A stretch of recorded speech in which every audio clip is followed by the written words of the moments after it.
Anyway, I'm Tony. There's my logo, and here we go. That's me when I was little. I did not buy a car in 1973. My dad bought that car in 1973.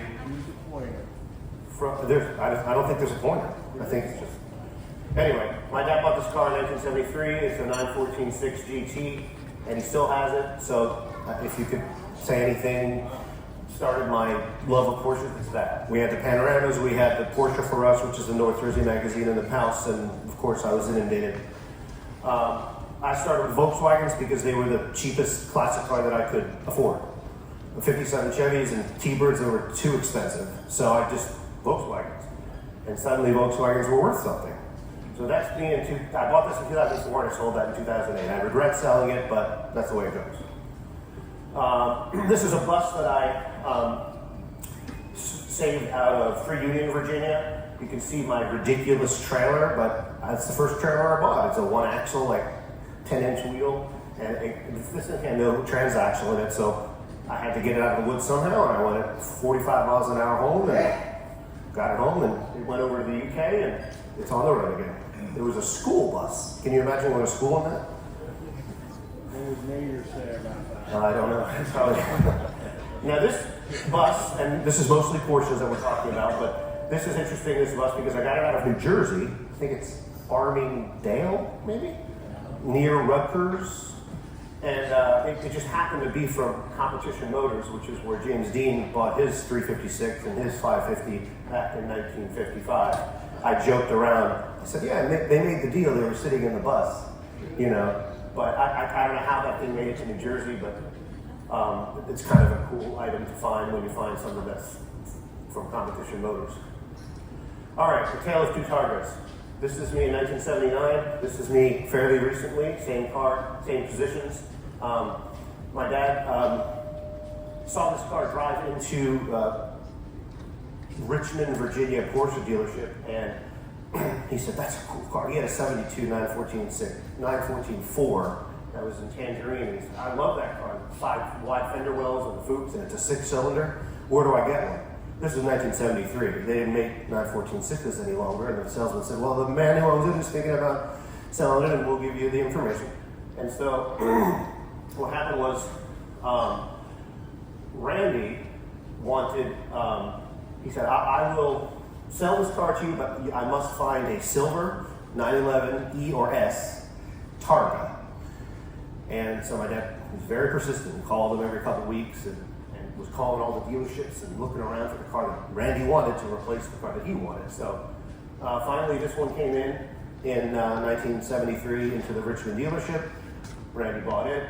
Randy would not budge on the price. He charged my dad $7,000 for that 914-6 GT, and my dad consigned his Tangerine car, canceled his order for a 73 2-liter blue car with a tan interior, and he got the 914-6 GT. He's had it since.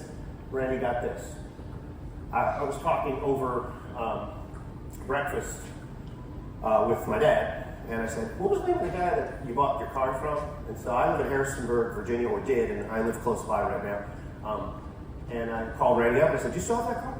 And he said, yeah. And I had to introduce myself, and he was really happy that I had sold the car. And she sure never sold that car. Anyway, I said, well, if you one day would like to sell your car, I would love to own it since it's the other car of the story. And so, about 2 years ago, we sold it to me. So, I have that car, my dad has the other car, and my dad happened to be up from Florida, and he came with me, and they hadn't seen each other in 49 years, and not that they were friends, but it was kind of cool to buy a car from the same guy that my dad did so many years ago. Anyway, this is the first 356 I ever bought. John, who's the next speaker, will recognize it because I emailed him pictures all the way back then, and I said, is this worth restoring, John? He said, it's not a sunroof, it doesn't have a matching engine. He said, it's probably not worth it. Now, that might be a different answer today, but I appreciate your guidance back then. And he even invited me to his shop and said, if you want to bring it up here, and you want to scrape off the undercoating, and do all the tough work, and that'll save you some money. But anyway, it went to a guy in North Carolina, and then it went to Texas, and then it went to California, and I don't know whatever happened to it, but I hope it was restored. But it was rough.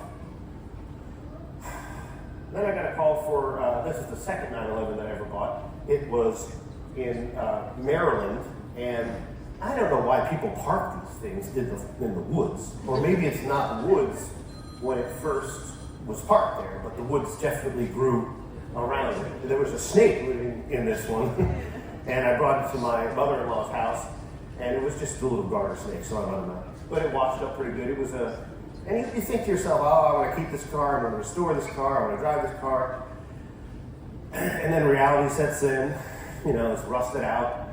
Under the tray in the back, you can smell like mold because it was full of water for so many years, and you have to let some of these cars go. But pretty soon, it's like, okay, I'm getting a lot of calls, I'm finding a lot of cars, I rescue them, earn money, buy another one, earn money, buy another one. I'm not rich because I just keep buying Porsches and have a nice little collection, but at least that's one more that's not in the woods anymore. This was a 356B that came from Fairfax. Again, there was nothing on this car, it's just a shell. But sold it to a guy that I guess he exports a lot to Europe, and it went exactly like that. The person that sold it to me stripped all the parts off of it. Rather than it be thrown away, I think he charged me $500, and it went on to probably get restored. This is a 912. Just to show and tell, it's just a plain Jane white 912. I think it went to Europe. This is one of two cars that I bought the same day. I like getting kind of cool license plates because they're only $10 in it. And then you have them forever if it's an antique, or you have them for a year if it's just for that year when it's expired. You can get another one for $10, or you can pay $10 and keep the second one.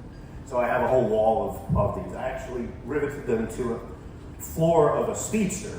Well, it wasn't really a floor, it was just a piece of aluminum that was on the bottom of the Speedster acting as a floor. So I have a little label on it at the swap meets, and it says, rare original floor of 57 Speedster, not for sale.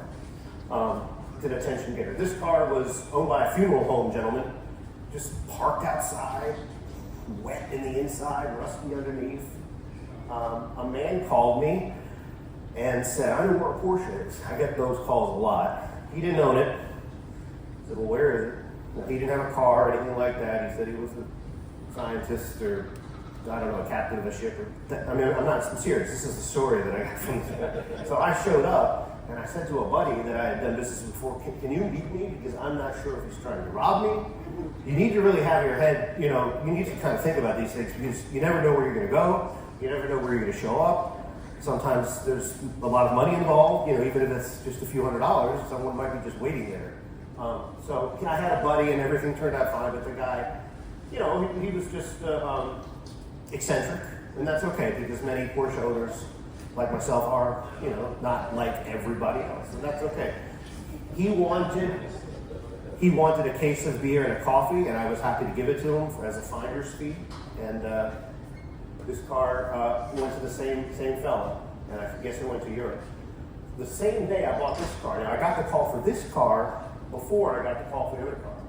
They said, "Oh, we have an old Porsche. We want to, we don't want to junk it, and we're going to get rid of it. Can I come tomorrow?" Because I was literally watching a movie with my nephews and my wife and my sister-in-law.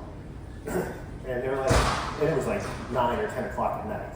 And they said, sure, we'll hold it for you, no problem. But then they put it on Craigslist. Now, Craigslist now is not really a big thing, but Craigslist in 2018 was kind of a big thing. So then they got all these people that wanted this car. It said 1960s Porsche, doesn't run, has engine, and it was very vague. So you're getting all these people on the phone, even though they've already committed to selling it to me. But I guess, they were enticed by more money and more dreams of grandeur over the telephone. And so I said, they're like, well, we were offered this for it. And I said, well, can I still come down? Because I'm on the way to this car. I'm on the way from this car, I'm partway toward you. Can I just come down and see it, and we can go from there? So anyway, I went down, and it was like 3 hours away. Made a deal. And like I said, some people that own these cars, either by accident or they were inherited or for whatever reason, I had spent the cash that I was going to give to them on the black one. So I didn't have all the cash with me. And I said, well, what can we work out? Because, you know, you didn't call me back, and I was trying to get an appointment with you, and anyway, it didn't work out the way it was supposed to. And so they said that they would take a deposit and then just send them a check or money order or something like that. You also have to worry about sending money orders to people you don't know. But I had seen the car in person, and I'd meet these people in person, so I felt like I could do that. I used Express Mail, I got them their money, and then they were like, well, our bank will cash the money order. So anyway, I had to drive down to this place 2 different times to pay these people. And then I think on the 3rd trip, I actually took the car. But it's nice when people will work with you, and I like to work with other people too if they don't quite have all the money, because I've been there, you know. And it's too bad when people don't keep their word, but it happens. You know, if there's a deal for a Porsche, grab it, because somebody else is going to. Somebody told me that a long time ago. All right, this is just to show sometimes how they're stored, and this one's inside, but it just, I mean, nobody didn't care about the car at all. This is a 911E, but it had a 71T engine in it. This is a 73 and a half. When I say 73 and a half, I mean, it's not mechanical fuel injection, which is belt driven in the rear of the engine or the front of the engine, whichever way you want to look at it. This is actually like an early computerized CIS they call it. Anyway, that's what this was. It happened to be matching numbers too. And now this car was like my first 911 that actually drove. The other ones, they never made it to drive under my care anyway. This was a really rare color. I really didn't like it at first, but I came to like it. But we moved, and I could use some extra money for the house, so I ended up selling it. It wasn't matching numbers, but it sure was a good-looking car.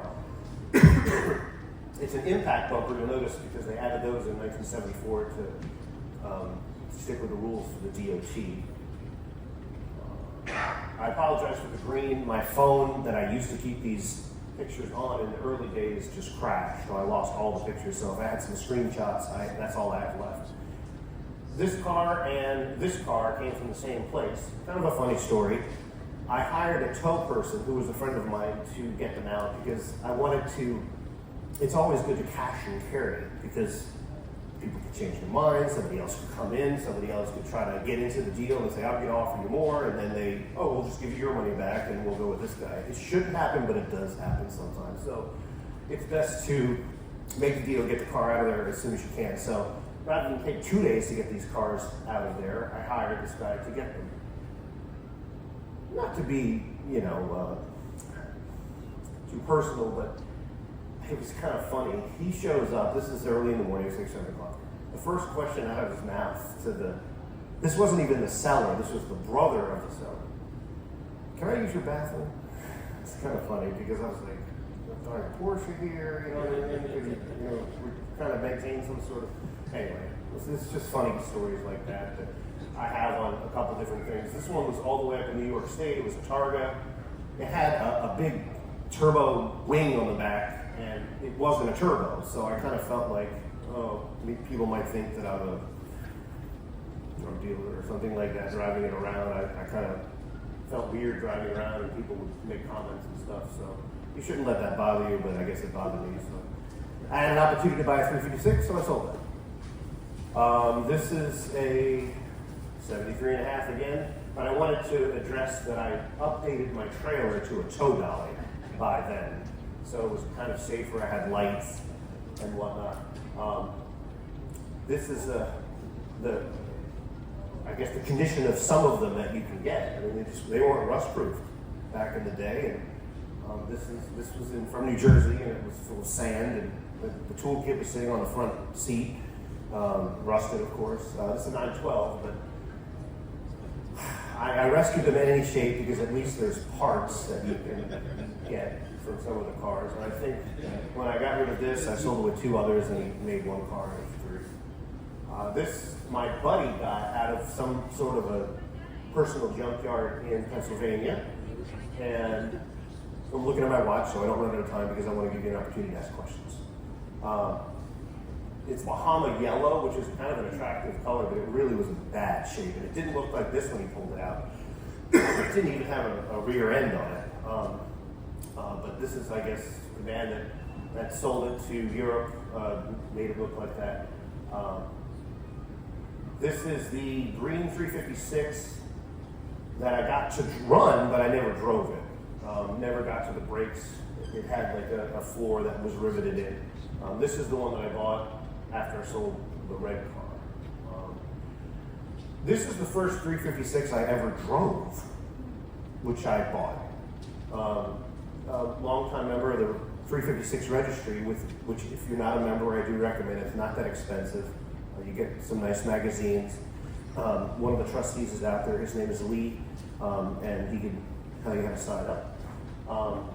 He contacted me. He had owned this car since 1966, and even though it was a different color than it was new, it still had the original engine, and it really wasn't in terrible condition. It had some rust patches or whatever, but I love it. I still own it. A 356C is a really nice driving Porsche, and it has caliper brakes and a good amount of power. And anyway, so I have champagne yellow 356 in my small collection. This is another 356. Interesting about the yellow car, if anybody has HBO Max, there's a series called The White House Plumbers, and it was about the Nixon era and G. Gordon Liddy and Howard Hunt. There was some sort of a post on Facebook that said, wanted old cars, if you want to be in a series or whatever, send us your information.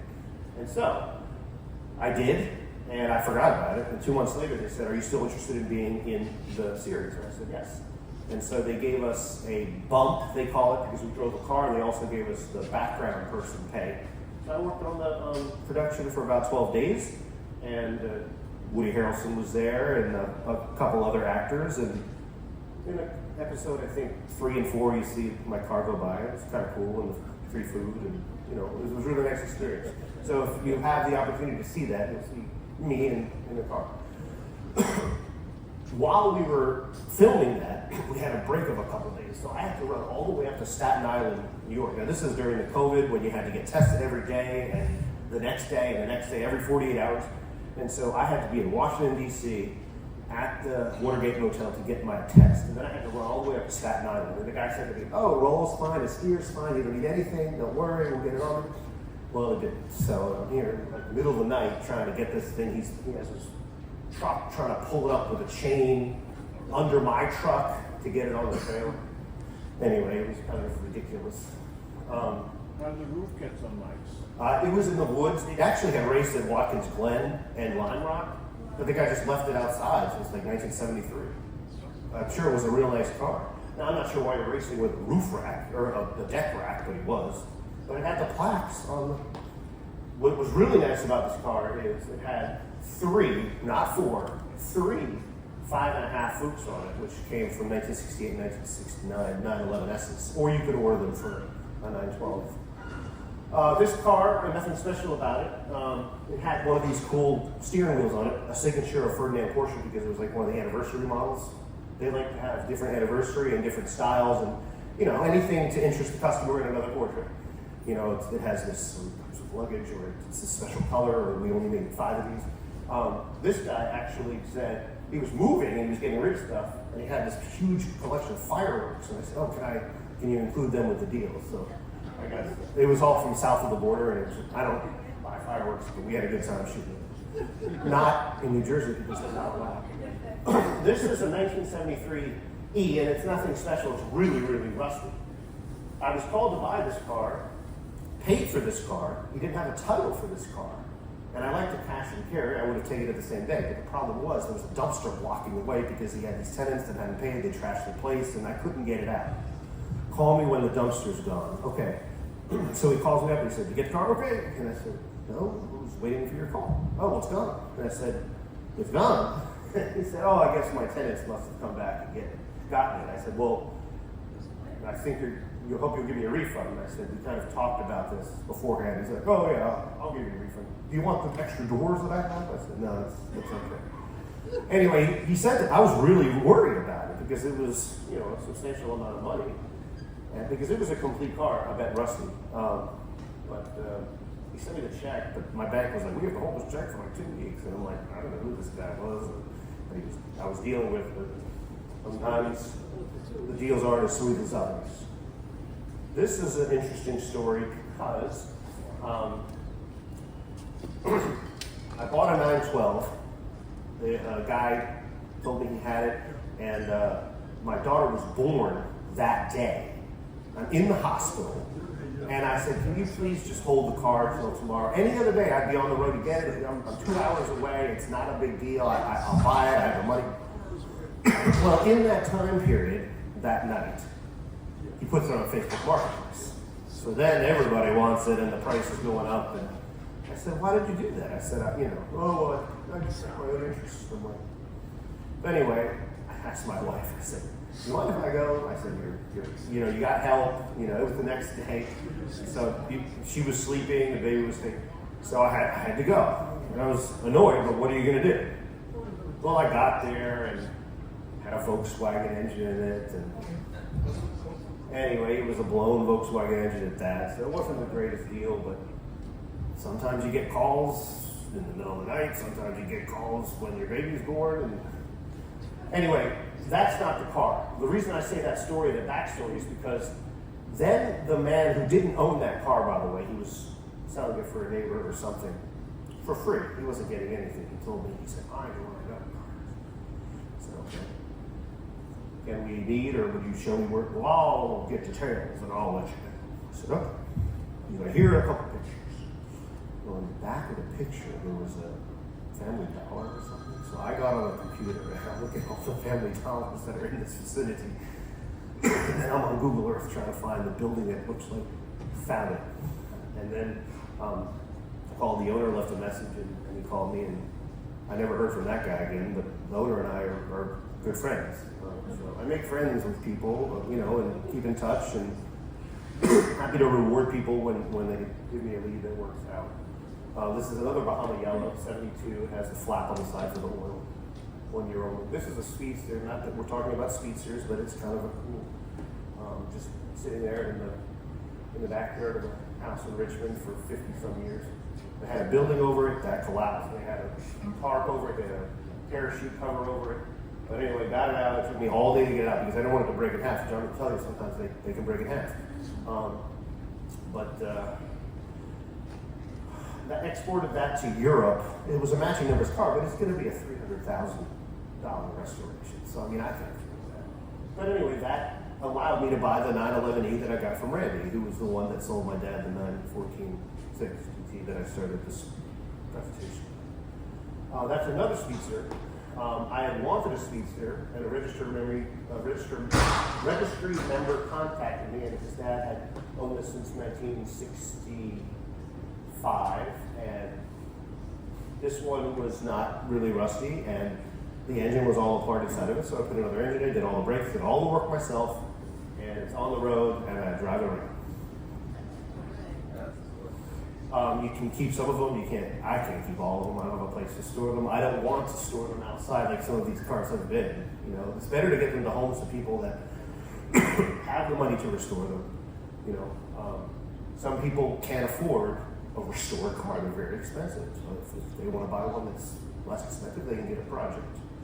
Sometimes a project costs you more than what a restored one will cost, though, in the end. This car, nothing really special about it, except that the lady had a kit car made for a Volkswagen or something. She wanted me, she said, "Can you please buy this?" So I gave her extra $100 for that, and I still have it. I don't even know what it is. This is not the car on the story. It's the fact that when I sold it, this is how he picked it up. So you meet all interesting kinds of people, and I thought it was pretty. I don't know if you're supposed to do this or not, but I helped him, and we got it in. It's being restored in Florida right now. This is a 911 Targa, and it came from Orange, Virginia. Nothing really interesting about the fact I had to put some seats in it. He he said he threw all the extra parts away. And so when I sold it to a guy, he said, "Do you have the extra parts?" And I said, "No, like I told you, I don't have anything, you threw it away." Well, anyway, years later, the guy called me and said, "I found the extra parts, do you want them?" And so he was nice enough to call me. That's another 73.5 CIS car. I have the E, so I didn't need to keep that one. An interesting story about that car is I got a weird email like a year and a half after I sold it. They're like, "I don't know you, but I think you sold my soon-to-be ex-husband a car, and it was this and that, and I want to know if anyone." She was wondering. She was trying to get information about, I guess, somebody else that was involved in did someone come with them? And, you know, do you have any information for me? And I'm like, "No." I said, "It was just him and your son." And I said, "You know, how much is it worth?" And I'm like, "Well, I think that if you got it running, it would be worth more than it is if it's not running." Anyway, sometimes the car didn't really come back to me, but I was reminded of the sale years later when I was asked to give information about how it was bought. Sometimes you need to pick two up at a time. It's probably not the best way to do so, but these two actually you might remember from American Pickers. They were on there, and I bought them from Mike Wolf, and I bought them from Rich, his mechanic, J3 Restorations in Tennessee. One of my friends is restoring that one now. This one is in Europe, getting sort of went to Poland. But I put a little ramp back there to make my trailer a little longer and dented my tailgate up. So I won't do that again. The next time I did it in the back. That's a sunroof. It's pretty cool because it was an electric sunroof car. This was the farthest west I've ever gone that I didn't fly to. It was a 911T, and he saw me sell some parts on eBay, and he said, "Do you want to buy my car?" And I said, "Sure." Again, I was going to keep it, but I didn't know what the engine was going to need, and so I just let it go. This is an interesting car, which I have. It's interesting because it's the color that it's not anything special. It's just a 911S, but it was a automatic, Sportomatic 911S Daphne green with a camel interior. One of one, gotta be. Targa. And occasionally I'll buy, it's German jalopy, so occasionally I'll buy like a BMW or maybe a Volkswagen like I used to. That's a 2800, which is a pretty cool BMW, and that is a 911L, which they only made in 1968 for the United States. That's a 930 turbo, which my mechanic sold me, and that's my light-up sign, which I didn't bring with me because it's huge, but I set up at swap meets, and I'll tell you a couple that I'm going to be at in the future. This is a 914 single orange. I have it still. It was really cheap, and I just have it for safekeeping, and I'll drive it one day. I just like the color, and my dad had the orange one, so I bought one, so I like it. This is a nice couple that I bought an 911 from. They were so sweet. Sometimes things, when you make deals, they go south for whatever reason. These people are the most honest people. They were far away. I said, do I need to come now? No, we'll hold the car for you. We figured out a price before I got there. It was just, even though it smelled like, mold in the inside or whatever, it was still a cool car and really nice people. And they said, "Do you have kids?" And they gave us some stuff to eat for my kids. Tweets doesn't exist anymore. This thing was in the middle of the field. I was at a Cars and Coffee. You see the Porsche in the background. And I said, "I can come see it, after that." So I'm in the middle of nowhere driving that speedster around, and I had to go off-road to look at this car. Another car, people cut these things up because they weren't worth money, but it'll be fixed. I did a couple guys, they posed for me. I actually bought a car, and his name was on the title of the previous owner, so I said, his name was on the previous, and I said, "Do you know of anybody else that has an old Porsche?" And he said, "My friend does." So I called a friend, bought the car. This was local to me, a 73. So it's a 951 and 944 turbo, carbon hardtop, and there's a 914 back there. That's a 911 turbo.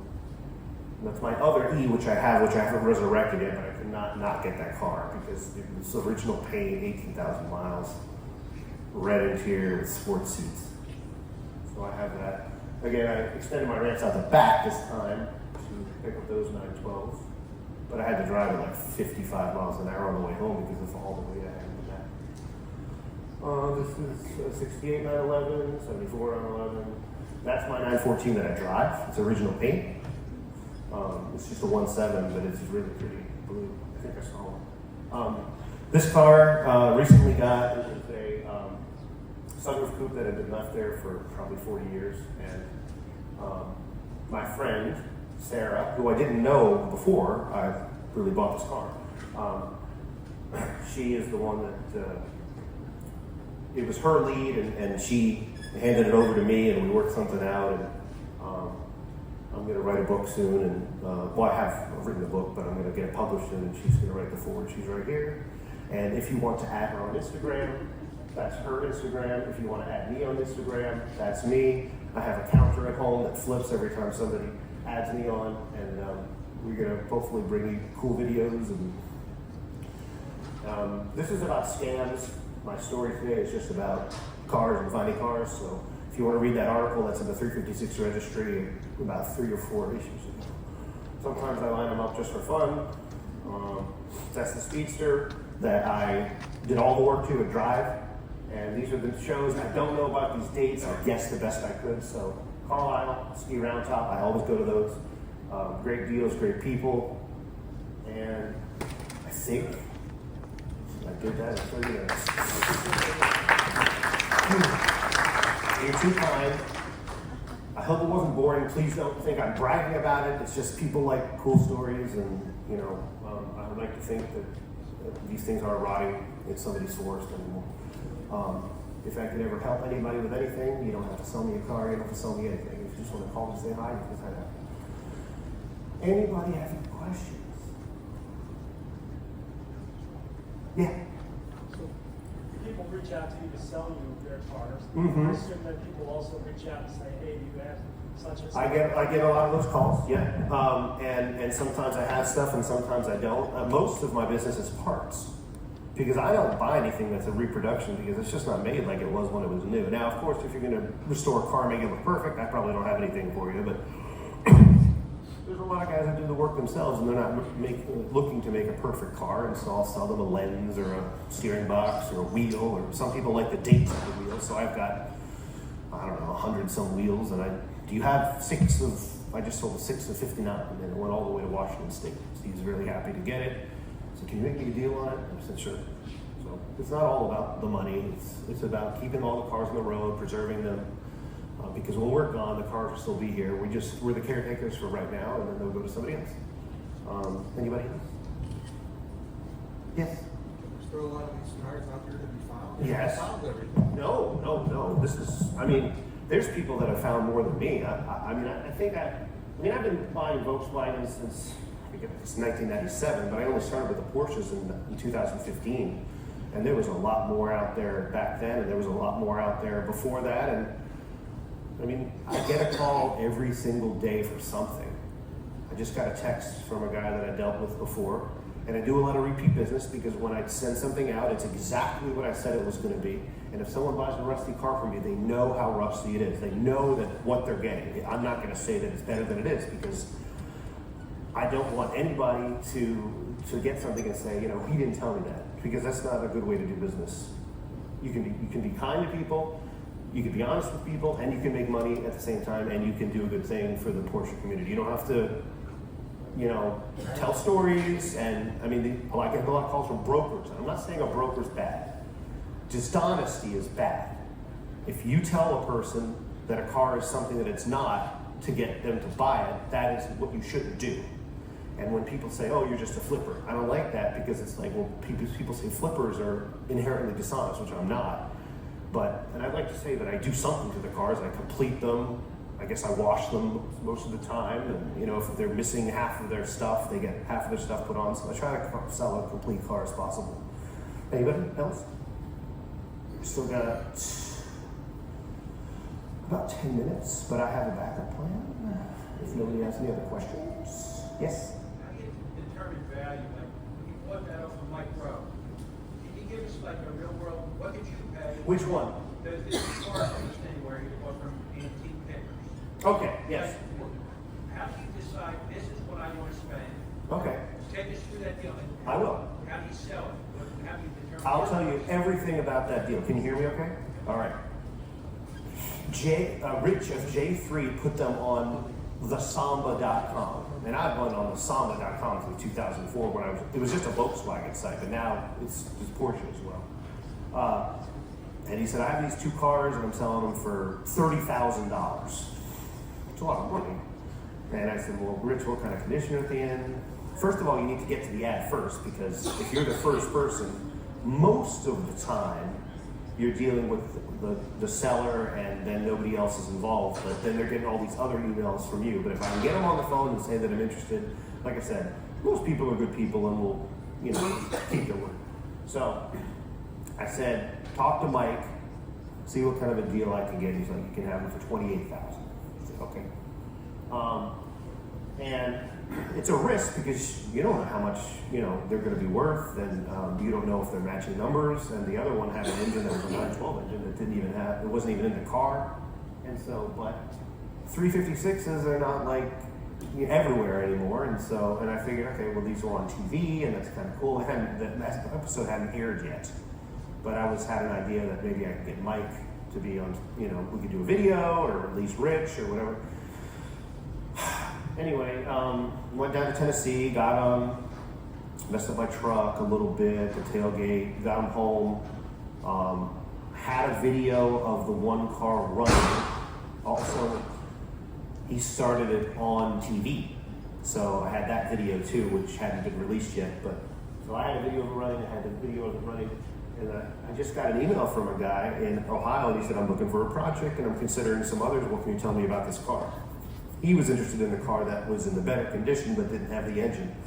And back and forth, and we came up with a price, which was more than I paid for both.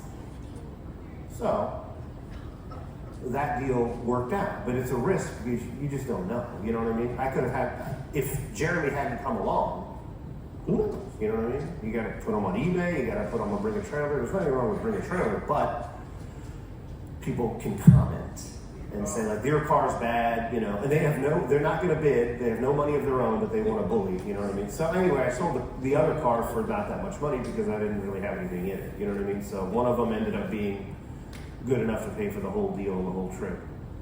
That's how that one worked out. Sometimes it doesn't work out that well because that's $28,000, I don't care who you are, that's a lot of money. And, you wire it. This was someone that I knew was honest. This was someone with an established business. And this is someone that I spoke on the phone and that, he's on TV. So I knew that sending him the money was okay. I don't usually do that. I usually cash and carry, but for this deal, I felt like it was okay to do that. Anybody else? Yes? Have you ever been scammed?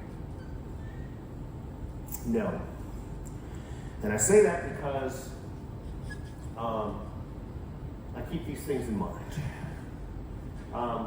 If you never heard of the seller, and nobody else has either, think twice. There's plenty of people like myself and others that are established and have been doing it for a long time. If we don't know who this person is, then chances are they're probably someone that doesn't belong and might be scamming you, especially if compared to other things. If they will only sell it remotely, if you can't go see it.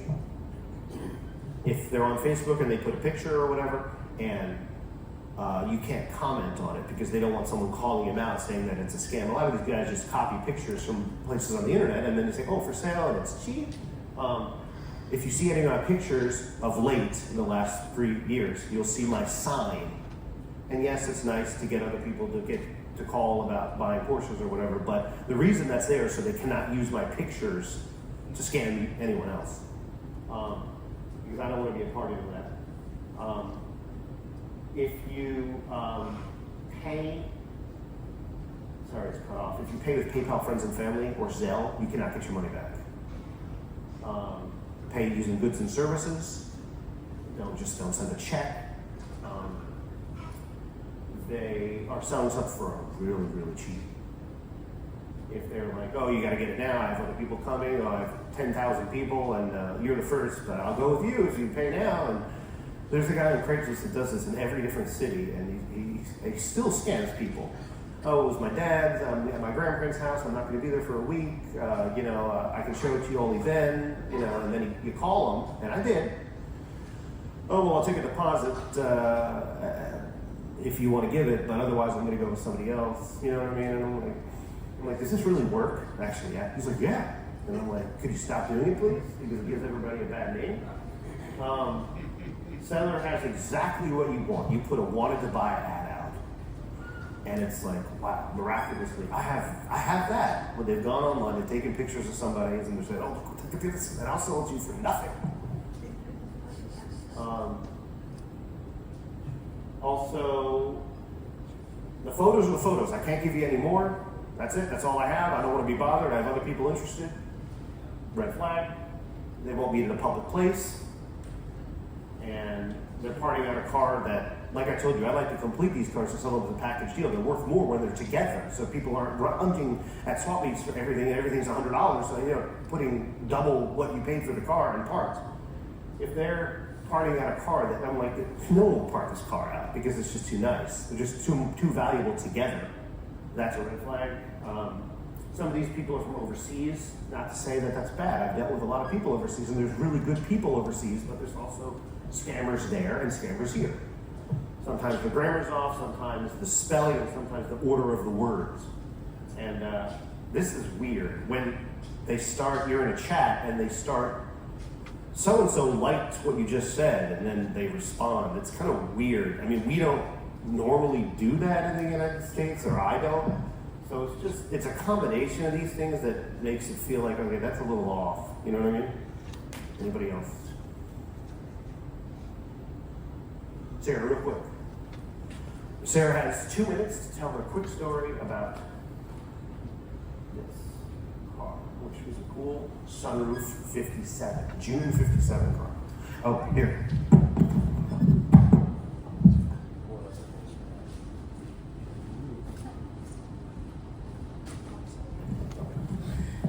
So, I really tried to buy this car for 4 years. I would stop in, I would say hi, I'd knock on their door. I knew everybody's name, I had everybody's name written down on a little piece of paper, and I had it in my wallet. And every time I would drive by, I would knock on the door, and they would be like, no, it's my dad's car, he's got dementia, he really loves his car, he imported it. And I thought, well, we'll see eventually, maybe they'll change their mind. So, tenacious. That's what my husband calls me.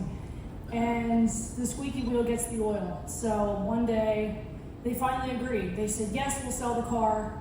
It just so happened I wasn't ready for it, or it just wasn't meant for me. So I had met Tony at Carlisle in May, and I called him and said, listen, I can be the in on this deal. So come on up, bring your trailer, they're serious, and that's how it happened. And it was a fun couple hours digging that thing out of the dirt. I didn't know her beforehand, and we got to know each other, and so I like helping other people, and so I'm trying to make her. Everybody likes a female Porsche enthusiast, you know what I'm saying? And because they're not, usually so a lot of guys at these events, so she has a growing Instagram, and so I hope you guys will follow her. And she'll be doing great things. She's younger than me, and I'm sure she has more leads, and we'll do stuff together.